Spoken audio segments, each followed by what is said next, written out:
நான் உங்கள் கிறிஸ்டோ பேசுகிறேன். ஸோ இப்போ நியூஸ் பார்த்தீங்கன்னா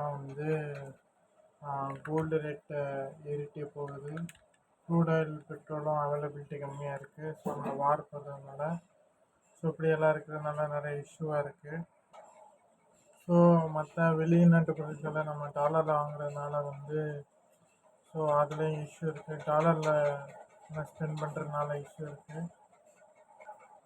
ஸோ அது ப்ரைஸ் ஹைக் ஆச்சுன்னா இப்போ டாலரில் ஸ்பெண்ட் பண்ணுறதுனால ஹைக் ஆச்சுன்னா இப்போ எல்லா ஸ்விக்கி ஜொமேட்டோ ஸோ எல்லா டிரான்ஸ்போர்ட்டேஷன்ஸ் எல்லாத்துலேயுமே விலை ஏற வாய்ப்பு இருக்குது.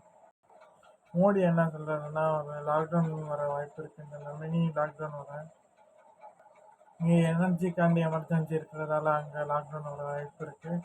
ஸோ அப்படிதான் வாய்ப்பு. கோவிட் மாதிரி அது டிசீஸ் மாதிரி இல்லை.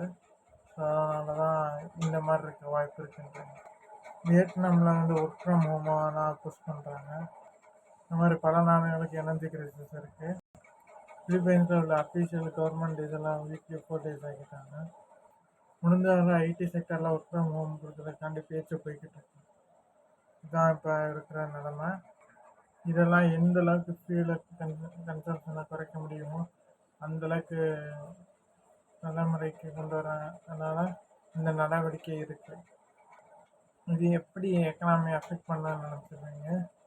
நிஃப்டி 50 இந்த மாதிரியெல்லாம் ஸ்டாக்ஸ் எல்லாம் பார்த்தீங்கன்னா பயங்கரமாக அடி வாங்கியிருக்கு, குறைஞ்சிருக்கு. டாலரும் இந்தியாவுக்கு நேராக பார்க்கும்போது வீழ்ச்சியாக இருந்திருக்கு.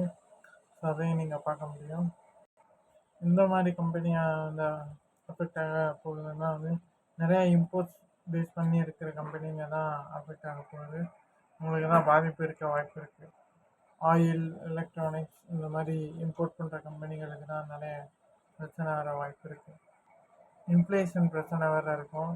மற்ற பொருட்கள் இப்போ ஸ்டாக் மார்க்கெட் ரொம்ப அவேர்னஸ் ஆனதுக்கப்புறமா, மக்கள் ரொம்ப அவேர்னஸ் ஆனதுக்கப்புறமா ரொம்ப நம்பி இன்வெஸ்ட் பண்ண ஆரம்பிச்சிருக்காங்க. எல்லாருமே இந்த எஸ்ஐபி மியூச்சுவல் ஃபண்ட்ஸில் போட்டுறாங்க. அது எங்கே இன்வெஸ்ட் பண்ணுறாங்கன்னு தெரியாமல் இருக்குது. அந்த மாதிரிலாம் பிரச்சனையாக இருக்கிறப்ப பிரச்சனை இல்லை. இந்த மாதிரி சுச்சுவேஷனாக இருக்கிறப்ப எப்படி இதுன்ட்டு பார்த்து இருந்துக்கோங்க.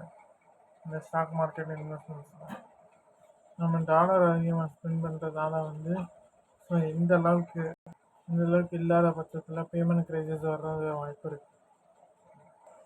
முடிஞ்ச வரை எஸ்ஐபியை வாங்க இந்த மாதிரி தான் சஜஸ்ட் பண்ணுறேன்.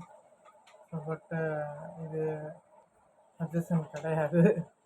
எஸ்ஐபியை நீங்கள் வாங்க. ஸோ அதான் நான் சொன்னேன் சஜஷன்.